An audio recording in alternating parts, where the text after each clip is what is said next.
ব্রাহ্মণবাড়িয়া জেলার কসবা উপজেলার বায়েক ইউনিয়নের ৯ নং ওয়ার্ডের বেলতুলি গ্রামে একটি পরিবারকে রাস্তা আটকে অবরুদ্ধ করে রাখার অভিযোগ উঠেছে। এতে পরিবারটির সদস্যরা দৈনন্দিন কাজকর্মে চরম ভোগান্তির শিকার হচ্ছে এবং সবচেয়ে ভয়াবহ হল তাদের শিশুরা স্কুলে যেতে পারছে না। ভুক্তভোগী পরিবার প্রশাসনের দ্রুত হস্তক্ষেপ কামনা করছে। বেলতুলি গ্রামের বাসিন্দা লিটন পেশায় একজন অটোরিকশা চালক, দিনমজুর। তার আয়েই চলে সংসার, কিন্তু সম্প্রতি তাদের বাড়ির সামনের রাস্তায় বেড়া বসিয়ে দেয়ায় তিনি প্রতিদিন অন্যের উঠান দিয়ে যাতায়াত করতে বাধ্য হচ্ছে, যা এখন প্রতিবেশীদের কাছে বিড়ম্বনার কারণ হয়ে দাঁড়িয়েছে। আমার বাচ্চা কাচ্চা ফ্যামিলির কোনো লোক এই দিক দিয়ে আসা যাওয়া করতে পারে না। এখন আমরা আমার কাকার এই তেলগুলো উঠান দিয়া ঘরের চিপা দিয়ে আমরা আসা যাওয়া করি। সবচেয়ে বড় বিপদ হয়ে পড়েছে লিটনের ছোট্ট শিশুদের। রাস্তার কারণে তারা আর স্কুলে যেতে পারছেন না। প্রথমে কান্নাকাটি করলেও এখন তাদের চোখে হতাশা।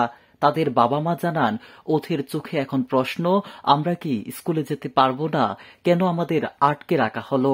এই প্রশ্নগুলোর উত্তর দিতে কি আমরা পারবো? আমরা আসতে পারি না, যাইতে পারি না, রাস্তাঘাট ভেঙে গেছে। আমরা অনেকদিন যাবত রাস্তা ছিল, আর 4 মাস ধরে আমাদের রাস্তা বন্ধ করে রাখতে হয়েছে।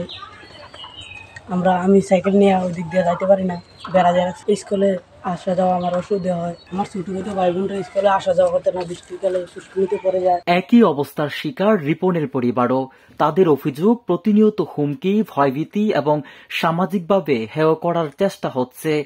এলাকার অনেকে এই অন্যায়ের প্রতিবাদ করতে চাইলেও প্রভাবশালী মহলের ভয়ে মুখ খুলতে সাহস পাচ্ছে না। এলাকার মেম্বার, চেয়ারম্যান সব এসে তারা সমাধান করে দেয়।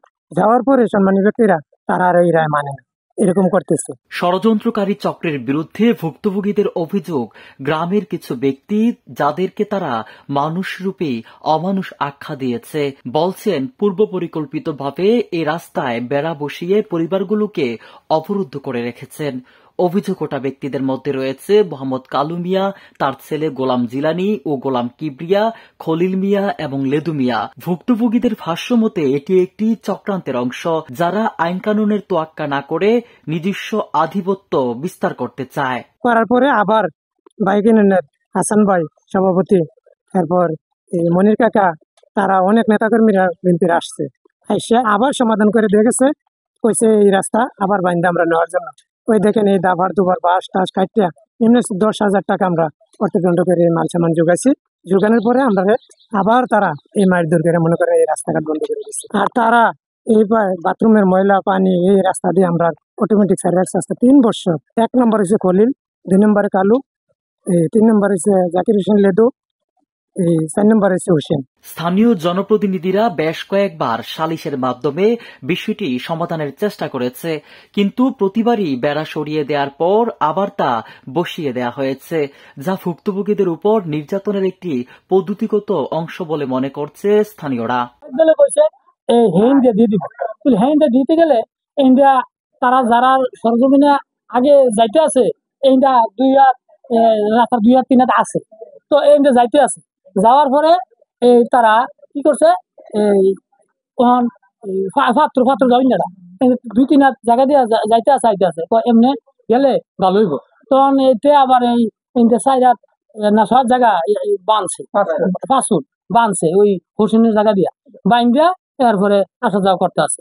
তো এটার ভিতরে তারা যারা জমি দুনো সাইডে যারা জমি, তারা এটার মধ্যে মানে সর্দাররা হেভিলটান করতেন, তাই না? এই রাস্তাটা এখনকার ক্লিয়ার ভাবে দিতে আছেন। কিছু ছিল, তারাও আইয়া বলছে যে রাস্তাটা আপনারা ক্লিয়ার করে দেন। বাড়ির ভিতরে এখানে মনে করেন 6 ফুট দেওয়া যাবে না। এখানে ধনুগড়ের মাঝখানে যে জায়গাটা আছে, এই জায়গাটা আপনারা দিয়ে দিন, এটা দিয়েতে হাঁটা চলাফেরা করবো। তো করবো গিয়ে মানুষ আইলে হ্যাঁ দেন, ঠিক আছে, পরবর্তী স্টেপে আবার তারা এটা বাড়াবে। রাস্তা তার দরকার, তার বাড়ির যাতায়াতের জন্য রাস্তা দরকার। 2 বার মেল দরকার হয়েছে, আমরা করে দিতে পারতেছি পার্টিরা দিতেছে। জায়গাটা রেখে দিছি, আমি আমার শাসার থেকে রেখে দিছি। রাখার পরে রাস্তা দেওয়া হয়েছে, হ্যাঁ 80,000 টাকা দিয়ে জায়গাটা পূরণ করা হয়েছে।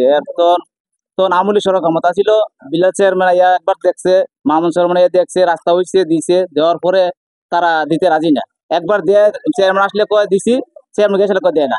এরকম করে অনেক মেম্বার অনেকগুলা ফেল গেছে। আমরা মাইপে মনে হয় মাইপে সহকারী রাস্তা দেওয়া হয়েছে, কিন্তু দেওয়া হইতেছে না। ভুক্তভোগী পরিবারটি কসবা উপজেলা নির্বাহী অফিসার মোহাম্মদ সামিউল ইসলামের সরাসরি হস্তক্ষেপ কামনা করে বলেন, আমরা কারো জমি দখল করিনি, কারো সঙ্গে ঝগড়াও করিনি, শুধু আমাদের চলার রাস্তাটুকু ফিরিয়ে দিন, আমাদের সন্তানদের মুখে হাসি ফিরিয়ে দিন। তারা আশা করছেন মানবিক বিবেচনায় প্রশাসন দ্রুত ব্যবস্থা গ্রহণ করবে।